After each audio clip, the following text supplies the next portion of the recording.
Welcome to Flourish, where we explore how to nurture, coach, and inspire the next generation for success and let their genius flourish.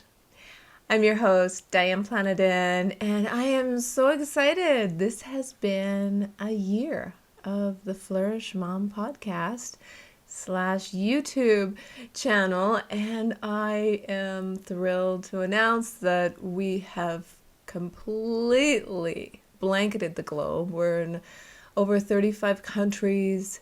Over 25,000 people have listened or watched or downloaded the show. The stats, get a little blurry because not everybody logs in, etc., etc. But never mind. I think those are super exciting ideas and thoughts that have been shared. And thank you from the bottom of my heart. Thank you for supporting this show.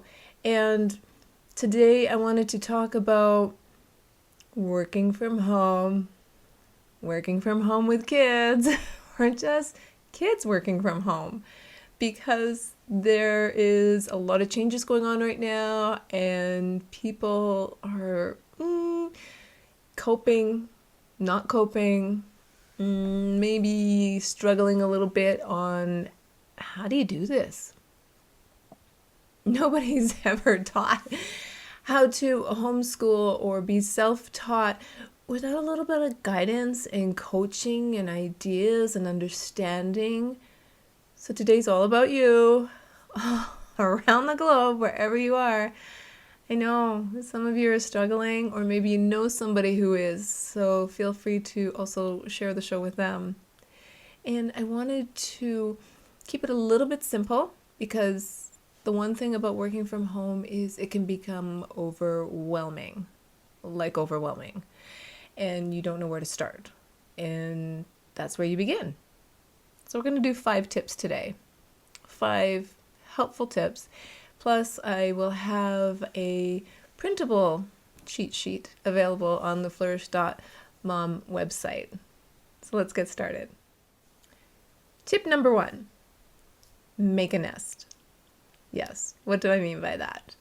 Well, whether it's you working from home on your own, if it's your entire family, if it's your teenagers that are home from high school, or even if you're a university student that was really hoping to be on campus by now and that's not going to happen, you need to build yourself and those around you a nest. A place where it's your space. It's your quiet space. It's your own space. And that means you personalize the space. So you gather around and make it your own. You make your own little nest. This is where I do my work. This is where I have my quiet time. This is where I don't have any distractions. And this is possible even if you live in a small house. Even if you share an apartment, it's possible. Perfect world, you don't want any outside noises or distractions. But when other humans are living there, or pets, sometimes that's difficult. So you need to put on your headphones and you need to create a space that's indicative of you. It doesn't have to be expensive. You may or may not be involved in technology in order to work. I don't know what your personal situation is, but maybe you want to just set up like, okay, if I was in a classroom, what would I be doing? If I was in a library, what would my workspace look like? If I need to create, if I need to take notes, if I need to draw, what does that look like? What does your own space look like? And the reason I say you have to make it your own space is because I've been seeing a lot of posts online, kind of like funny posts from parents or whomever saying, well, here's me and my 2 kids all in front of a laptop, and Sally and Johnny are learning a new language while I'm writing a thesis for my latest research. That sounds pretty distracting. Cute, but it's not in it for the long haul. Similarly, Twitter, a Twitter user showing her son hanging upside down off his desk. Well, he turned off the camera on the Zoom. It's like, no. I mean, it's cute, it's funny, and the child's probably going to grow up to be a world leader or a baby genius or whatever. But the thing is that when you create a nest, you have your own space, and that is where you focus. Tip number 2, use the power of paper. Use what is around you, because this does not have to be an expensive endeavor. Use all your cognitive abilities when you're learning, when you're focusing, when you're doing. And that will bring success a little bit quicker, I'm going to say. I'm going to say you will absorb a little bit faster. And I say use all your cognitive abilities, because when you can see the big picture, when you write things down, it triggers something up in your brain, that powerful CPU we all have, and it retains the information. So let's say, for example, you are on a Zoom or Skype or video conference. Let's just call it a video conference call, depending on where you are in the world. Depends on what technology you're using. So when you're on that call and you don't have any other technology around you, you have a piece of paper beside you and you're writing everything down. Because our minds like to wander. But if we are on purpose writing things down as we're watching them online, then we can go back to our notes and play it again in our imagination. So when you want to remember what a person is saying online, use the power of paper and use all of your senses to really draw that in. You have to really draw it in, because boredom will kick in, and then all of a sudden that kid is flipping upside down on a desk and turning off the camera. Okay, super cute photo, but major distraction. And if you have something else to pseudo distract you, like a piece of paper and a pencil or a pen, making notes, that will help you be engaged. It will help you stay accountable, and it'll help you, again, stay focused. Number 3, develop a schedule. This may be the most important step, but I chose it as tip number 3 because now we've talked about creating your nest. Now we've talked about how you can use the power of paper to keep you focused. And when you have a schedule, then you become accountable. Because let me tell you, when you're working from home, and I've been working from home with and without children, with and without pets, for quite a long time. A long time. Long enough that I know these things. I know these distractions. I know these vortexes called the dishes can distract you. I know that my pet is my biggest distraction. You need a schedule. You do. And the fun thing about doing a schedule is, say there's 4 of you in the family, that you only have one nest, so you all have to share a nest. You take turns. You have schedules and you take turns. The difficulty will become in the expectation that children are on live video streams at all times. And I'm not sure how that's going to all unfold, because I am not an educator. But what I do know is that what worked for my child and for me and for countless others is that if you have a schedule, When you were normally, let's say, at the office at 9 a.m., or you were normally supposed to be in a seminar at university at 9 a.m., wherever you were supposed to normally be at that time, be there. You have to be there virtually, be there. The interesting thing about working from home is you no longer have that commute. You no longer have the rush out the door. So you can find some little time pockets. I'm sure of it. You can find those little time pockets. Rather than sleeping in a little bit longer, which we all love to do. I know I do. I love sleeping. I have to be at my desk, in my nest by 9 a.m., which means now we are forming a home habit. And this home habit can be just 5 days a week. It doesn't have to be 7 days a week.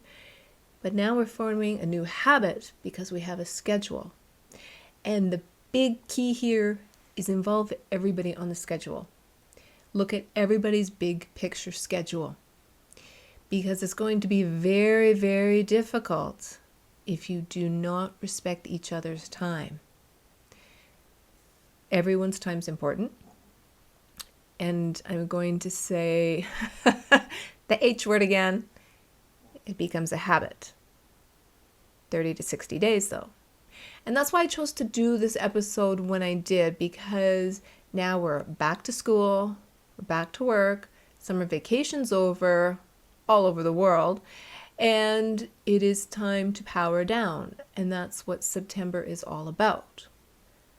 Getting organized, getting focused, coming up with a schedule, and working backwards in the schedule. That is the big key. If you can work backwards, say, okay, if I have to be at my desk by 9 a.m., what do I need to get done before that? There you go. So maybe you have to get up at 6 a.m. if you plan on doing something extra.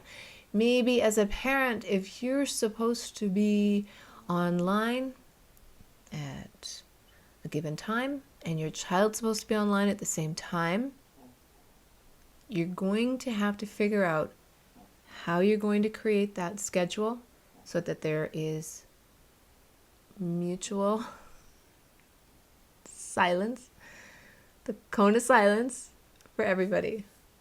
And I mean, it's super cute when you see like somebody working at home and their kids in the background or the dogs running around. Super cute.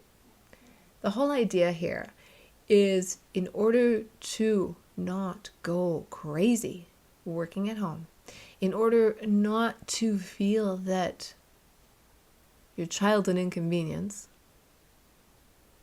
scheduling really works. Number 4, in your schedule, you need to plan on mini breaks. Now, as adults, we don't necessarily need the mini breaks as much. I mean, we do like breaks, but we don't need them. Children, on the other hand, need those mini breaks. And the whole idea with the mini break is to create a reward system. And I do this for myself. I think if I write 2,000 words, then I'm going to reward myself with fill in the blank. If I blank, I'm going to blank blank. You fill in the blanks. So let's say you are struggling with keeping away from technology, and you are not controlling it, it's controlling you, and you keep getting distracted by technology. Make that the reward. Make that, okay, if I can sit through this meeting, I'm going to reward myself with a mini break of 10 minutes just to check in.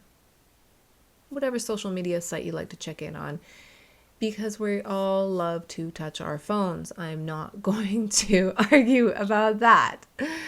I'm just saying take control and use it as your reward. Because if you show your child, okay, Johnny, Let's get on the conference call, Zoom call, whatever. And at the end of the lesson, you can have a little break. We're going to do jumping jacks. We're going to play Mario Kart. We're going to check in online with your friends. Whatever is really, really important, use that as the reward. And it works for adults as well as children. If you're taking a mini break, put that into the schedule and it becomes a reward schedule, because then you can say, okay, Johnny, it's time to get back to work. Oh, Mom. This is where you have to be firm. No. Look at the schedule. We have a schedule. If we fall behind schedule, then your day is going to be longer. So let's stay on schedule, because the next reward for you to be back online with your friends or shooting some hoops or whatever you want to do, staying active, of course, is very important. Let's stay on schedule. And then the rest of the day is gravy. So it really does work. You need a habit to make this work, and you need the discipline, and you need the strength to just say no, let's stay on schedule, so we can have all that free time at the end when everything's done and the papers are put away. It's super, super important to take those mini breaks, but use them as a reward. Number 5 is twofold. You keep that positive vibe going, even when you're not feeling it. You have to be supportive, even if it's to yourself. You keep that positive vibe going. And also, you keep your nutrition going. Brain food, good food, healthy food, that is going to feed your soul, because you're exercising your brain quite a bit right now. You're working from home. You got domestics, you got children, you have pets, you have so much going on around you. You need to stay healthy. You need to have a mini break and walk outside. But if you can keep a positive vibe going, because your children are not an inconvenience. No, ma'am. Nuh-uh. You need to keep supportive, even when you don't feel it. Because let me tell you, if you have children, they are so intuitive. They are sponges. They catch on. Mommy's not happy about this. I'm making her angry. And no, you're not. You're actually not. Mommy just is learning how to work from home, keep a nice house, keep everybody fed and watered and walked, including the pets. So she gets stressed out.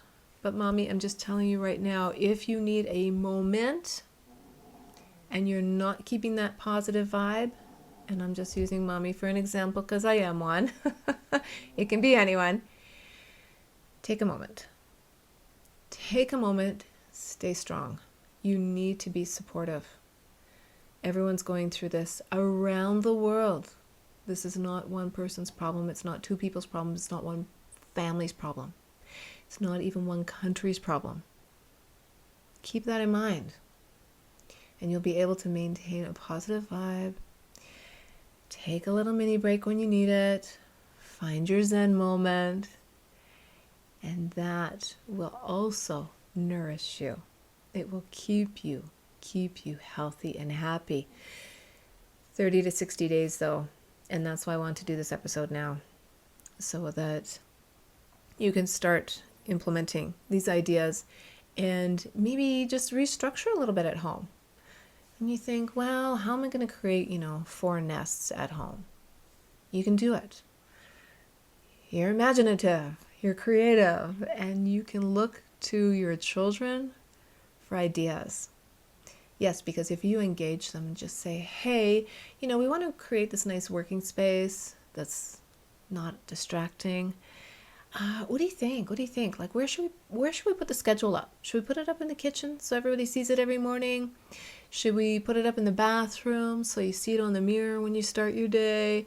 And just really engage your children, your spouse, your roommates, whomever, whatever it takes to get it done for you. That's the important part. Keep in mind, this is all going to take some practice. It's going to get some brainstorming going. It's going to take some imagination. It's going to require collaboration and, some patience. So hang in there. You got this. You can do this. It's going to be amazing. And it's going to be the new norm for a little bit. I hope not forever, because we are social beings and it is fun to get out and about, but when you have to power down and stay home or retool how things are working, just take those little steps, stepping stones, one at a time. Practice makes perfect. Beethoven didn't learn how to play the piano in a day. So it'll take some time, but it'll be totally worth it. Because we're all born with a gift. We're all born with purpose. Life's journey is to hone and develop that gift. This purpose changes within, and your environment is going to keep changing. So go with the flow. Live well. And remember to visit the flourish.mom website and get the download for your handy 5 tips. I would love to hear from you. So, until then, have a great day.